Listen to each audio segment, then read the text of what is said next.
Let's try this again, shall we?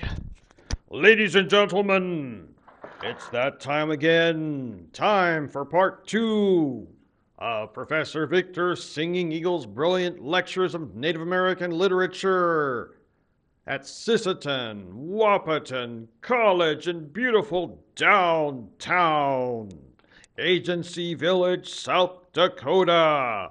This is meeting 17 for Thursday, April 3rd, 2025.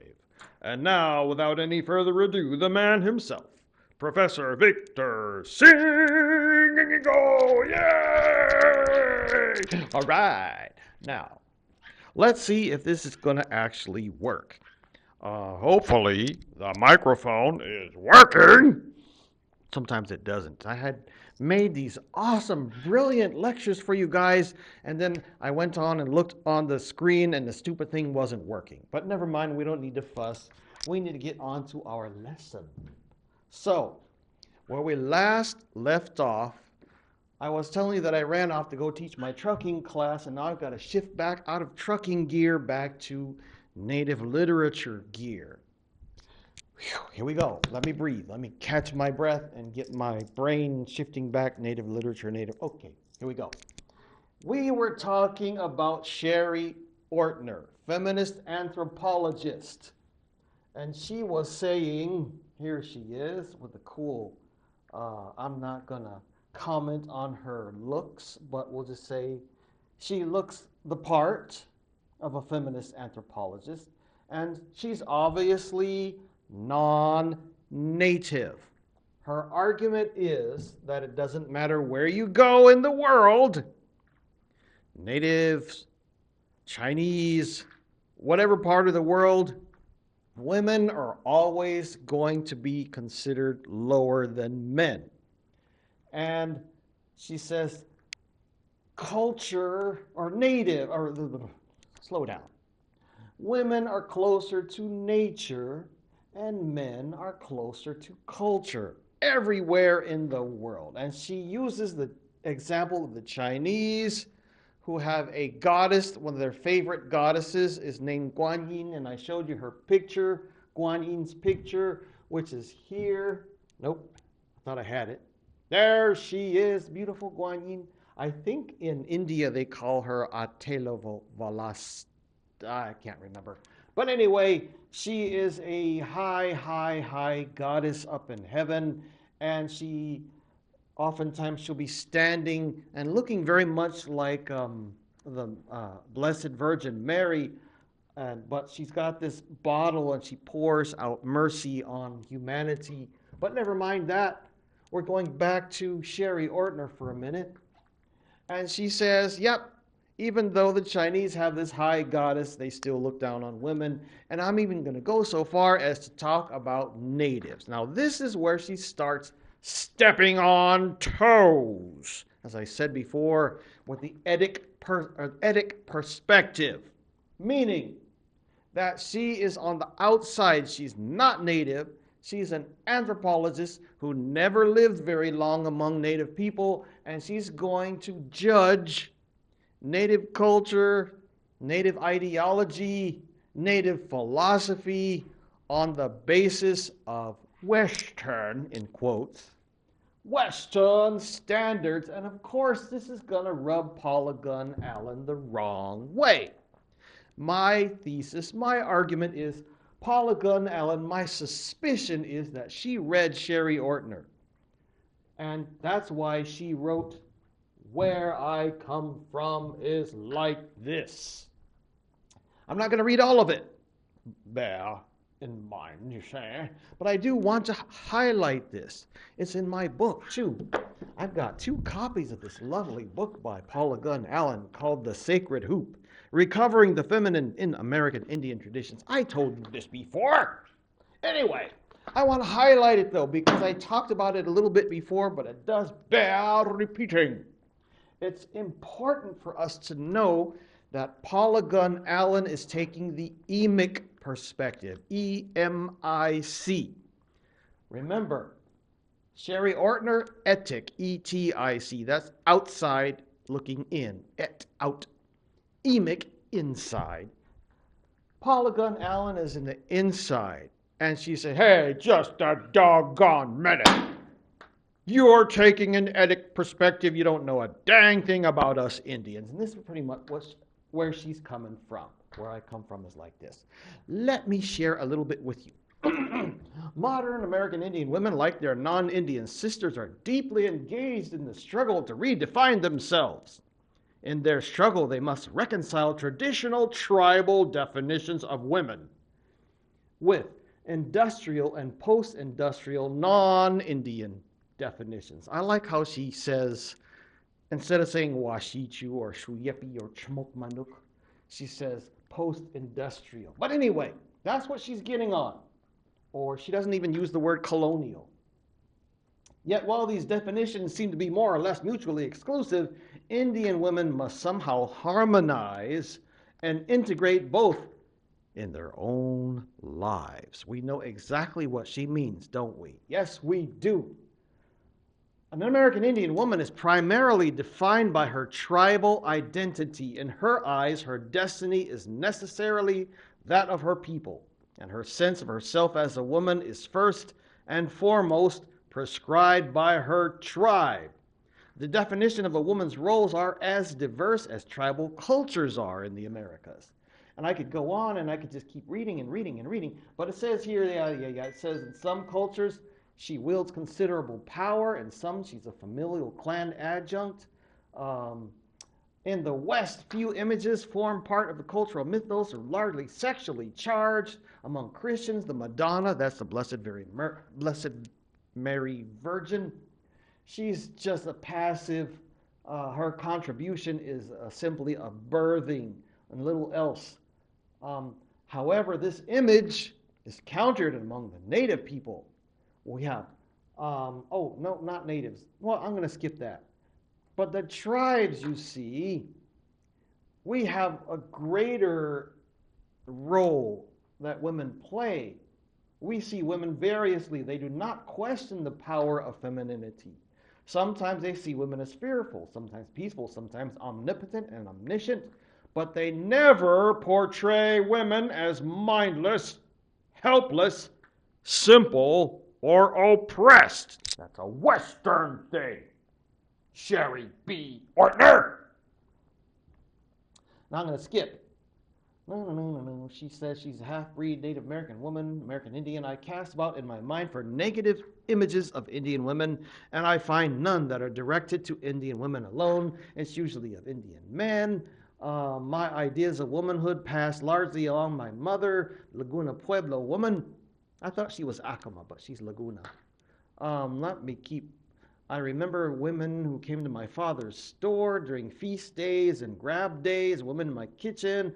I remember clean cotton dresses. So she's telling the story from an emic perspective. Again, she knows what she's talking about because she's lived it. And she's taking issue with some anthropologist who has no connection to Indian, and theorizes that this is the way it's supposed to be. Now, let me keep going. Among the images of women that come to me from various tribes as well as my own are white buffalo women who came from the Lakota long ago and brought with them the sacred religion of sacred pipe, which they still practice. Tinotzin, the goddess who came to Juan Diego, his actual real name was Cuautitlatoatzin, to remind him that she still walked the hills of her people and sent him with her message, her demand, and her proof to the Catholic bishop in the nearby city. She's talking about La Virgen de Guadalupe, but never mind. Yellow woman, coyote woman, spider old woman, there's a bunch of them. All these women that have power. And she says, I'm going to just read from my quote, the definitions of women's roles among Indians, that is, are as diverse as tribal cultures in the Americas. In some, she is devalued. In others, she wields considerable power. But in no tribal definitions is she perceived in the same way as women are in industrial and post-industrial cultures. So take that, Sherry B. Ortner. Now, remember, we are discussing what Daniel Heath Justice tells us is nonfiction and essay as part of Native American literature. That's why I'm highlighting this and harping on it so much, because this is a whole lot of mixture of creative and creative nonfiction and creative fiction. It's all mixed in here. Poetry's in here as well. This is a lot of things that a lot of natives are good at, and this is something that I'm highlighting as I'm supplementing what Daniel Heath Justice is saying. I'm hiccuping because I haven't eaten all day. I gotta have some dinner. It's already almost 9 o'clock. I gotta hurry up. Okay, so let me jump, of course, to my form. This is back to Paula Gunn Allen. She's saying that she went to Christian education. I believe she went to Catholic school like I did. Through my formal white Christian education, I discovered that other people had stories of their own about women, about Indians, about fact, about reality. I was amazed by the number of startling suppositions, Sherry Ortner, that others made about tribal customs and beliefs. According to the un-Indian, non-Indian view, for instance, Indians barred menstruating women from ceremonies, indeed segregated them from the rest of the people, consigning them to a specific space specially designed for them. This showed that Indians considered menstruating women unclean and not fit to enjoy the company of decent, non-menstruating people. That is, men. I was surprised and confused to hear this because my mother taught me that white people had strange attitudes towards menstruation. They thought something was bad about it. It meant you were sick, cursed, sinful, weak, and you had to be careful during that time. Oh, come on with a stupid free trial. Give me the rest. It's not going to show me. I'm going to read from the book then. Forget you. Turn up my nose. All right, I'm going to go to where I come from is like this. Here it is right here. It says here the coming of the Anglo-Europeans. We talked about grandmother. There it is. I discovered that other people had stories. She taught me, this is her mother now. She taught me that menstruation was a normal occurrence, that I could go swimming or hiking or whatever else I wanted to do during my period. She actively scorned women who took to their beds, who were incapacitated by cramps, and who got the blues. Now, as I struggled to reconcile these very contradictory interpretations of American Indians' traditional beliefs about menstruation, I realized that menstrual taboos were about power. Let me read that again. About power, not about devaluation of women. Let me keep reading. Let's see. Power, not about sin or filth. My conclusion was borne out by the tribe's own explanations, which, as you may well imagine, came as quite a relief to me.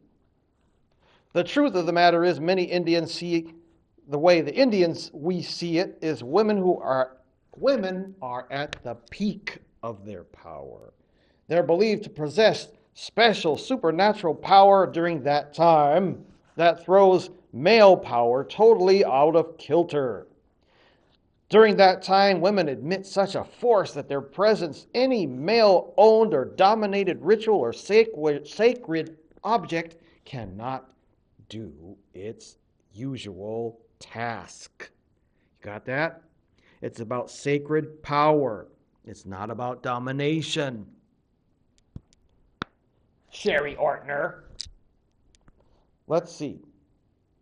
I could keep on reading and reading, but I'm already belaboring this issue too much. I want to also focus where it says, I'm looking at my book, page 49, says here, no Indians can grow to any age without being informed that her people were savages who interfered with the march of progress, pursued by respectable, loving, civilized white people. So she goes on and on and on and on. I don't want to read all this. You can look at it, and there is a way to get past the stupid paywall, which is irritating. It was working earlier when I did this. Why is this page out of focus? I don't want to do that right now. There's a paywall. But there is a way to get around that paywall because I did it in my previous lecture that didn't come through. The sound was all messed up. So that's the main thing I wanted to get to by highlighting Ortner versus Allen. Have a look at this at your leisure. And I bet you I can open it up here if I click here. Will it show me the whole thing? Oh, so if we go to e-learning, you might be able to read the whole thing. That's Sherry Ortner. I don't want Sherry Ortner. Let's go back. We want to go to where I come from. Let's see if it'll show the whole thing, because I want to share this with you. View the full document. It's got a paywall here too, doesn't it? Nope. Let's keep going. Ah, dang it. It was working earlier. But you're more than welcome to come to my office and borrow my books.